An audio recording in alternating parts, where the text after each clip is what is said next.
Hello everyone, চলে এসেছি নতুন একটা ব্লগ নিয়ে, ছোট্ট মিনি ব্লগ নিয়ে। তো আজকের ব্লগটা হবে এসআইআর নিয়ে। তো আমার হিয়ারিং ছিল, তো আমি passport, Aadhaar card, voter card, PAN card, স্কুলের সার্টিফিকেট যাবতীয় নিয়ে আর ফর্মটা নিয়ে, তো দেখতে পাচ্ছ আমার হাতে কি রয়েছে। সব আমার ঠিক আছে, তবু আমাকে এসআইআরের জন্য যেতে হবে বিডিও অফিস। তো আমি এখন বেরিয়ে পড়লাম বাড়ি থেকে চান টান করে। তো চলো বিডিও অফিসের গিয়ে বিডিও অফিসের কি অবস্থা সেটাও তোমাদেরকে দেখাবো এই ব্লগের, ছোট মিনি ব্লগের মাধ্যমে। ওকে বন্ধুরা, তো চলো বেরিয়ে পড়লাম বাড়ি থেকে, বেরিয়ে পড়লাম হালকা করে।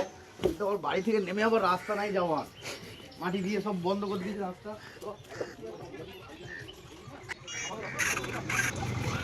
তো সরাসরি দেখতে পাচ্ছ চলে এসেছি আমি এসআইআর ফর্ম জমা দিতে। কি অবস্থা দেখতে পাচ্ছ বিডিও অফিসে, এতগুলো লোক আছে বাংলাদেশ থেকে। তাহলে ভাব লোক বাংলাদেশি সব, তাহলে এত লোক যদি বাংলাদেশ থেকে আছে তাহলে ভারতের কারা? হ্যাঁ ভাই, বাংলাদেশ ভিডিও অফিসের অবস্থা। তো ঘোরার পর সরাসরি চলে গেলাম ক্যান্টিনের সাইডে, ওখানটাতেই আমাদের গ্রামের যে ক্যাম্প হয়েছিল। তো সেখানে গিয়ে সকলেই আছে, এখানেই দেখতেই পাচ্ছ সকলকে লাইন দিয়ে কাজ করাচ্ছিল। তো আমাদের গ্রামের খুবই কমই লোক ছিল। তো তো দেখতেই পাচ্ছ এখানে সব মাস্টাররা বসে রয়েছে হেল্প করার জন্য।